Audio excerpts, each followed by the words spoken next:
Shalom, Assalamualaikum warahmatullahi wabarakatuh. Pada saat ini kami akan mengadakan kompetisi CCA atau Cerdas Cermat Audit. Tetapi sebelum kita memulai CCA pada saat ini, saya akan menjelaskan peraturan yang akan kita gunakan pada CCA nanti. Yaitu yang pertama, setiap regu yang ingin menjawab pertanyaan wajib mengangkat tangan terlebih dahulu. Peraturan yang kedua, pada pertanyaan nanti kami menyediakan 100 poin. Tetapi jika regu menjawab pertanyaan dengan salah atau tidak tepat, akan dikurangi 50 poin. Baiklah, pada saat ini saya akan memperkenalkan anggota-anggota CCA. Yaitu terdapat 2 regu. Regu yang pertama ada Siskawati Husain dan Vanda Tulenan. Regu yang kedua ada Tita Tentero dan Marsanda Dalunseda. Pada saat ini saya akan menjelaskan sedikit tentang identifikasi dan penilaian risiko kesalahan penyajian material melalui pemahaman terhadap entitas dan lingkungannya. Pada bagian tanggung jawab auditor, dalam laporan auditor dinyatakan bahwa tujuan auditor adalah untuk memperoleh keyakinan yang memadai mengenai apakah laporan keuangan secara keseluruhan bebas dari kesalahan penyajian material, baik yang disebabkan oleh kecurangan atau kesalahan, dan untuk menerbitkan laporan auditor yang mencakup opini auditor. Baiklah, pada saat ini kita akan memulaikan sesi yang pertama dengan pertanyaan yang pertama, yaitu jelaskan hal-hal yang mencakup prosedur penilaian risiko. Baik, pada regu 1 dipersilakan untuk menjawab. Baik, saya akan menjawab pertanyaan dari juri, yaitu tentang prosedur penilaian risiko. Yang pertama, permintaan keterangan kepada manajemen, individu dalam fungsi internal, dan individu lain dalam entitas yang menurut pertimbangan auditor mungkin memiliki informasi yang membantu untuk mengidentifikasi risiko kesalahan penyajian material yang disebabkan oleh kecurangan atau kesalahan. Yang kedua, prosedur analitis. Yang ketiga, observasi dan inspeksi. Baik, jawaban dari regu 1 sudah tepat. Dan kita masuk pada pertanyaan yang kedua, yaitu sebutkan pemahaman terhadap entitas dan lingkungannya. Baik, kepada regu 2 dipersilakan untuk menjawab. Baik, saya akan menjawab tentang sebutkan pemahaman terhadap entitas dan lingkungannya. Auditor harus memperoleh pemahaman mengenai yang pertama, industri yang relevan, regulasi, dan faktor eksternal lainnya, termasuk kerangka pelaporan keuangan yang berlaku. Yang kedua, karakteristik entitas yang meliputi 1. Jenis investasi yang dilakukan dan yang direncanakan, termasuk investasi pada entitas bertujuan khusus atau special purpose entity. Yang kedua, operasi. Yang ketiga, struktur kepemilikan dan tata kelola. Dan yang keempat, cara entitas tersebut diatur dan bagaimana entitas dibiayai. Selanjutnya yang ketiga, pemilihan dan penetapan kebijakan akuntansi oleh entitas, termasuk alasan perubahannya. Dan yang keempat, tujuan dan strategi entitas, serta resiko bisnis terkait yang dapat menimbulkan resiko kesalahan penyajian material. Baik, jawaban sudah benar. Coba jelaskan pemahaman terhadap pengendalian internal entitas. Kepada regu 1 dipersilakan untuk menjawab. Baik, saya akan menjawab pertanyaan dari pemahaman terhadap pengendalian internal entitas. Pemahaman mengenai pengendalian internal membantu auditor untuk mengidentifikasi jenis kesalahan penyajian yang potensial dan faktor mempengaruhi risiko kesalahan penyajian material serta dalam merancang statistik. Karena jawaban dari regu 1 kurang tepat, jadi pada saat ini saya akan memberikan kesempatan kepada regu 2 untuk menjawab pertanyaan tersebut. Baiklah, saya akan mengoreksi jawaban dari regu pertama. Jadi pemahaman terhadap pengendalian internal entitas ini, auditor harus memperoleh pemahaman terhadap pengendalian internal yang relevan dengan audit. Hal ini merupakan pertimbangan profesional auditor untuk menentukan atau memutuskan apakah suatu pengendalian secara individual atau digabungkan dengan yang lain relevan dengan audit. Proses pemahaman mengenai pengendalian internal harus dilakukan pada tahap awal perikatan audit. Baik, jawaban sudah tepat. Baik, kita masuk pada pertanyaan yang selanjutnya, yaitu sebutkan komponen pengendalian internal. Baik, kepada regu 2 dipersilakan untuk menjawab. Jadi komponen pengendalian internal terdiri dari yang pertama, lingkungan pengendalian, yang kedua, proses penilaian risiko entitas, yang ketiga, sistem informasi termasuk proses bisnis terkait yang relevan dengan pelaporan keuangan dan komunikasi, yang keempat, aktivitas pengendalian, dan yang kelima, pemantauan terhadap pengendalian. Baik, jawaban sudah tepat. Baik, kita masuk pada pertanyaan yang ketiga. Sebutkan faktor-faktor yang relevan dengan pertimbangan auditor mengenai apakah pengendalian cukup relevan dengan audit.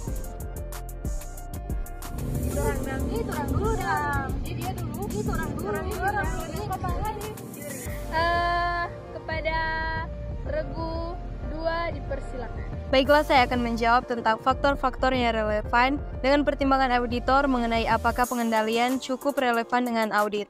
Jadi yang pertama, transaksi yang volumenya besar, tidak biasa atau tidak berulang. Yang kedua, kondisi di mana kesalahan sulit untuk ditentukan, diantisipasi atau diprediksi. Yang ketiga, dalam kondisi yang mengalami perubahan yang membutuhkan respon pengendalian di luar lingkup pengendalian. Jawaban dari regu 2 kurang tepat. Jadi pada saat ini saya akan memberikan kesempatan kepada regu 1 untuk menjawab pertanyaan. Baik, kepada regu 1 dipersilakan untuk menjawab. Yang pertama, materialitas. Yang kedua, signifikansi risiko terkait. Yang ketiga, ukuran entitas. Yang keempat, karakteristik bisnis entitas, termasuk karakteristik organisasi dan kepemilikannya. Yang keempat, keberagaman dan kompleksitas operasi entitas. Yang kelima, ketentuan hukum dan regulasi yang berlaku. Yang keenam, kondisi dan komponen pengendalian internal yang berlaku. Yang ketujuh, karakteristik dan kompleksitas sistem yang merupakan bagian pengendalian internal entitas, termasuk penggunaan organisasi jasa. Dan yang terakhir, apakah dan bagaimana pengendalian tertentu, baik secara individu atau kombinasi dengan pengendalian lain, mencegah dan mendeteksi dan mengoreksi kesalahan penyajian material. Jawaban dari regu 1 sudah tepat. Baiklah, pada saat ini karena regu 1 dan regu 2 memiliki poin yang sama, jadi pada saat ini kita akan masuk pada babak penentuan dengan pertanyaan yang cukup rumit. Pada saat ini saya akan bertanya tentang pengidentifikasian dan penilaian risiko kesalahan penyajian material. Pada saat ini coba peserta jelaskan tentang hal tersebut, dan dalam penilaian risiko kesalahan penyajian material pada tingkat laporan keuangan, coba juga jelaskan secara rinci.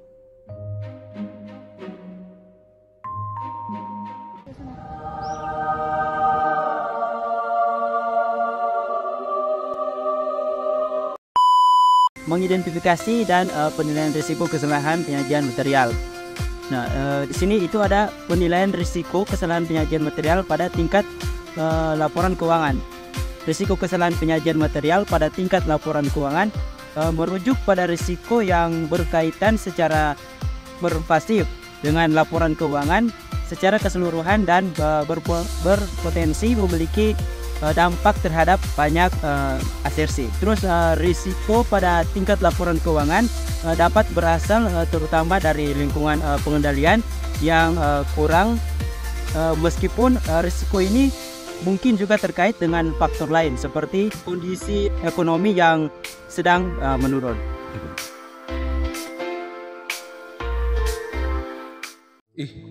Dorang dari rumah alam bacician ndak panggil kita no. Padahal komang kita materi kita sudah tahu. Kita mau menjelaskan tentang penilaian risiko kesalahan penyajian material pada tingkat asersi. Risiko kesalahan penyajian material pada tingkat asersi untuk kelas transaksi, saldo akun dan pengungkapan perlu dipertimbangkan oleh auditor karena membantu secara langsung untuk menentukan karakteristik, timing dan lingkup prosedur audit lanjutan pada tingkat asersi yang diperlukan untuk memperoleh bukti audit yang cukup dan tepat. Asersi yang digunakan auditor dalam mempertimbangkan berbagai jenis kesalahan penyajian yang potensial dibagi menjadi 2 kategori, yaitu yang pertama asersi mengenai kelas transaksi dan kejadian serta pengungkapan terkait selama periode audit yang terdiri dari 1. Keterjadian atau occurrence 2. Completeness atau kelengkapan 3. Akurasi 4. Batas 5. Klasifikasi 6. Penyajian. Yang kedua, asersi mengenai saldo akun serta pengungkapan terkait pada akhir periode meliputi 1. Eksistensi 2. Rights and obligation atau hak dan kewajiban 3. Kelengkapan 4. Akurasi, penilaian dan alokasi 5. Klasifikasi dan yang terakhir penyajian. Yang berikutnya adalah proses identifikasi risiko kesalahan penyajian material. Auditor harus 1. Mengidentifikasi risiko sepanjang proses pemerolehan pemahaman mengenai entitas dan lingkungannya, termasuk pengendalian relevan yang berkaitan dengan risiko dan dengan mempertimbangkan kelas transaksi, saldo akun dan pengungkapan, atau termasuk aspek kuantitatif dan kualitatif pengungkapan tersebut dalam laporan keuangan. Kedua, menilai risiko yang diidentifikasi dan mengevaluasi apakah risiko tersebut berkaitan secara lebih pervasif terhadap laporan keuangan secara keseluruhan dan secara potensial mempengaruhi banyak asersi. Ketiga, menghubungkan risiko yang diidentifikasi dengan apa yang salah pada tingkat asersi dengan memperhitungkan pengendalian relevan yang hendak diuji oleh auditor. Keempat, mempertimbangkan kemungkinan kesalahan penyajian, termasuk kemungkinan kesalahan penyajian ganda dan apakah potensi kesalahan penyajian tersebut dapat mengakibatkan kesalahan penyajian material. Dan yang berikutnya dokumentasi. Auditor harus memasukkan hal-hal berikut ini ke dalam dokumentasi audit. 1. Diskusi di antara tim perikatan dan keputusan signifikan yang dicapai. Kedua, unsur utama pemahaman yang diperoleh mengenai setiap aspek dari entitas dan lingkungannya, serta setiap komponen pengendalian internal, sumber informasi yang digunakan untuk memperoleh pemahaman tersebut, dan prosedur penilaian risiko yang dilaksanakan. Ketiga, risiko kesalahan penyajian material pada tingkat laporan keuangan dan pada tingkat asersi. Dan keempat, risiko yang diidentifikasi dan pengendalian di mana auditor telah memperoleh pemahaman. Dan yang terakhir adalah unsur model risiko audit dalam siklus transaksi. 1. Penilaian auditor terhadap proyeksi kesalahan penyajian material sebelum memperhitungkan pengendalian internal atau risiko inherent. Kedua, penilaian auditor terhadap efektivitas pengendalian internal untuk mencegah atau mendeteksi kesalahan penyajian material atau risiko pengendalian.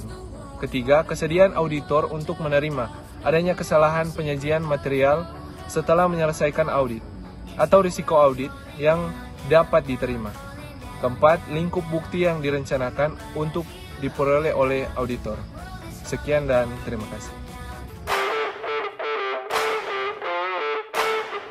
Terima kasih telah menonton video diskusi CCA kami. Saya dari tempat lain menutup video pembelajaran ini. Terima kasih.